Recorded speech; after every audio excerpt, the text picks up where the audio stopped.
Hello again, everybody. Hello, new subs. Welcome back to SFF180. It's Mailbag Monday for the 24th of March, 2014.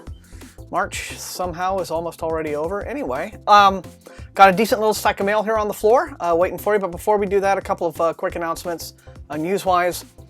For those of you who missed the news, on the 18th, Lucius Shepard died. He was a very highly respected writer, probably best known for his first two books, actually, which came out way back in the 80s, Green Eyes and Life During Wartime.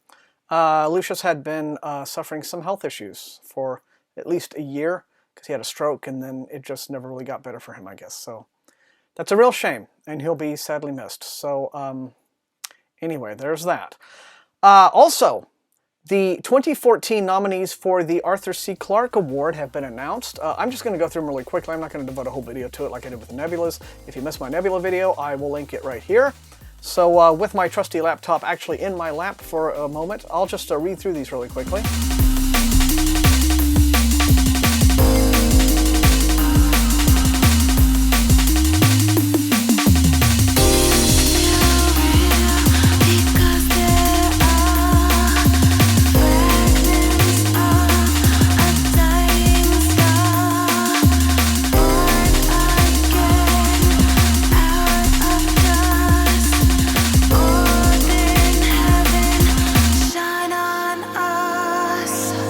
So congratulations to all of those nominees. I generally tend to find the Clarke Award, the British awards in general, the Clarke and the BSFA is the other big British SFF award. I tend to find them to have a more credible list of nominees when they announce them, generally. Although Christopher Priest is one of the nominees this time, so I guess we are not going to get his usual frothing blog rant about where he trashes the nominees, which is the thing he's been known to do. But anyway, there they are, the Clarkes. So we'll see what we will see in terms of how those pan out. The prize is a check for 2,014 pounds, and it'll be announced on May the 1st, that winner. So, alrighty then. Without further ado, let's get into this week's mail and see maybe if there will be next year's award nominees in the pile. Okay, here's a package from Penguin, and it looks like it might be the most recent batch of mass markets from them. Well, I was wrong, everybody. This is an arc for the new book by Kristen Britton called Mirror Sight. This is part of her series that consists of books like Green Rider and Black Veil. This follows up on Black Veil. This book is coming out in May, and Kristen Britton is a writer that I've actually really been wanting to catch up on. This series has been quite a number of years in the unfolding. It's not like one of these where a new book is out every 8 months or something like that. So she's taking her time with them, and I understand that they've gotten some really good response from the people who have read them. So let's have a look real quickly, shall we? Wow, this is a really weird sales sheet. It just has a very brief biographical sketch of Kristen and a bunch of review quotes, but doesn't actually say anything about the book specifically, other than it is the most recent installment in the Green Rider series. So here you are, the most recent installment in the Green Rider series, Mirror Sight from Daw, and this is shipping in May. Okay, if you're one of my newest subs, and we're getting close to 300, I'm really excited. The whole point behind the Mailbag Monday episodes is I open my mail, I show you the review copies I get, you look them over, you tell me in the comments which of these looks most exciting to you, which of these you would like to see me review with priority. So, okay everyone, this is something I'm quite excited to see. This is Clarke Ashton Smith, the great legendary fantasist from so many years ago. He has found himself a berth at the prestigious Penguin Classics imprint. I'm always very happy to see that kind of recognition for one of the great old names in fantasy and weird fiction. This is a new collection called The Dark Eidolon and Other Fantasies. Let me just read up really quickly and tell you what it's all about. This collection of Clarke Ashton Smith's very best tales and poems, selected and introduced by supernatural literature scholar S.T. Joshi, allows readers to encounter Smith's visionary brand of fantastical, phantasmagorical worlds, each one filled with invention, terror, and a superlative sense of metaphysical wonder. The volume's title story, a revenge tale that ends with macrocosmic stallions returning to trample a house that they had formerly spared, is set in Smith's Zothique story cycles, in which the last inhabited continent on Earth watches humanity at the end time regress to a pre-modern state. Kind of end of civilization stories were something that he kind of pioneered in its own way. So, The Dark Eidolon from Penguin Classics by Clarke Smith. Fantastic. I'm so happy to get this.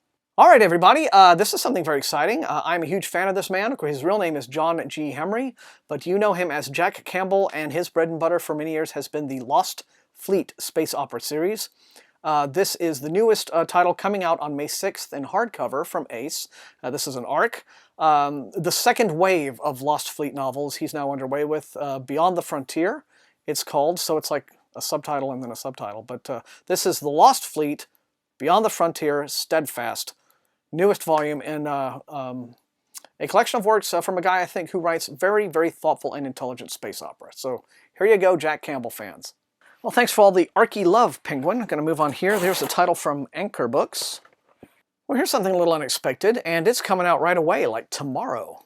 This looks to be a companion sort of reference volume to the Discworld saga of Terry Pratchett's. This is called The Folklore of Discworld, and look, even the sales sheet is all pretty and colorful. Usually they just Xerox these things, or they spin them out of a laser printer, but this is nice. Let's see, Legends, Myths, and Customs from the Discworld with helpful hints from planet Earth. Offering insights into all 40 of Terry Pratchett's iconic Discworld novels, find out why cheeses roll down hills, the hazards of treacle mining, the origins of orcs, which are not the same as goblins, why witches come in threes, legends, myths, fairy tales, superstitions. Our world is full of the stories we have told ourselves about where we came from and how we got there. It's the same on Discworld. So this is like their lore. If you lived on Discworld, this would be your lore. Except that beings such as vampires, trolls, golems, witches, and possibly gods, which on Earth are creatures of the imagination, are real, alive, and in some cases kicking on the disc. So here you go. For all you Discworld devotees, this is a chance to get even deeper into the man's most interesting head. A Tor hardcover. Okay, here is one that I have been looking forward to. It is a very spiffy-looking new debut. Check this out. Is this not gorgeous or what? What a absolutely primo cover. It's a book by Will Elliott. It's called The Pilgrims, and it apparently is the first volume in the Pendulum trilogy, and we are being told it is no ordinary alternate world fantasy. Let's see. It turns his brilliantly subversive imagination to The Pilgrims, his first title in the Pendulum trilogy, where he twists the convention of the fantasy and horror genres to provide an experience readers will not soon forget. Eric is willing to let his life just pass him by until the day a small red door appears on the graffiti-covered wall of the bridge, and a gang of strange-looking people, including cliffhanger, a giant, alrighty then, dash out of the door and rob the nearby newsagent. From that day on, Eric and Case haunt the arch waiting for the door to reappear. When it does, both Eric and Case choose to go through, and they find themselves in the land of Laval, a place where a mountain-sized dragon with the powers of a god lies sleeping beneath a great white castle. And I guess they then go on to have many adventures. But looks very beautiful, so I'm quite eager to check it out. What do you think, guys? The Pilgrims by Will Elliott. Yeah, I've been looking forward to this one, and it is now finally here. It is in stores tomorrow, the 25th. Carl Schroeder is a favorite of mine, personally. If you haven't read any of the books in his 5-volume series called Virga, the first book of that was Son of Suns, you missed out on what is, I think, one of the most inventive hard SF concepts since Ringworld, probably. But Lockstep is his new book. Let's see. It's a standalone novel. Explores a unique far-future society and the technology that drives it. When 17-year-old Toby McGonagall finds himself lost in space, separated from his family, he expects his next drift into cold sleep to be his last. After all, the planet he's orbiting is frozen and sunless, and the cities are dead. But when Toby wakes again, he's surprised to discover a thriving planet, a strange and prosperous galaxy, and something stranger still, that he's been asleep for 14,000 years. Well, take that, Ripley. Welcome to the Lockstep Empire, where civilization is kept alive by careful hibernation. Here citizens survive for millennia, traveling in slumber for decades on the long voyages between worlds, awakened for mere weeks at a time. Not only is Lockstep the new center of the galaxy, but Toby's shocked to learn that the Empire is still ruled by its founding family, his own. So here we are, Lockstep, the new book by Carl Schroeder. Really like this guy. So there we are. I gotta say, it's kind of an exciting batch this week. Here's something from HarperCollins. Okay, here's a new book called Covenant. It is by Sabrina Benulis. It is the sequel to a book called Archon. And this is one of those, I guess, UFs that is centered on angels, which is a little bit of human lore and mythology that I don't think has quite caught on with the urban fantasy crowd in the same way that, you know, just good old-fashioned vampires and werewolves did. But, you know, hey, angels. But let's see. She returns to the captivating universe where she introduced readers to in Archon. Sabrina Benulis is challenging the norms of modern paranormal fantasy with her truly unique take on the mythology of angels and demons. Easily one of the most classic epic face-offs in fantasy, the never-ending battle between the creatures of heaven and the denizens of hell. This trope has gone sadly overlooked in recent times. Or, you know, maybe not so sadly, depending on your tastes. But the vivid imagery and gothic, atmospheric quality of Benulis' writing are what truly set her apart. This installment of her Books of Raziel series is replete with an entrancing cast of characters, sinners, saints, and those who fall somewhere in the middle. So there we are. So if you like sexy angels, here you go. Covenant, Sabrina Benulis, the sequel to Archon. I have to admit, I did really like Ian Tregillis' take on the whole angels thing and Something More Than Night. If you haven't seen that review of mine, I'll link that below. He went like actually authentic to theological concepts. So you had thrones and dominations and looking really freaky, guys with fire for faces. It was, that's kind of how I like angels to be, you know, scary. Okay, here's a big new chunky trade paperback from the fine folks at Tor. This is actually out on the racks right now. It is the Time Traveler's Almanac. It includes such talents as Douglas Adams, Isaac Asimov, Ursula Le Guin, George R.R. Martin, and H.G. Wells. And it is edited by the illustrious Vandermeer team, Anne and Jeff Vandermeer. So here we are, the Time Traveler's Almanac.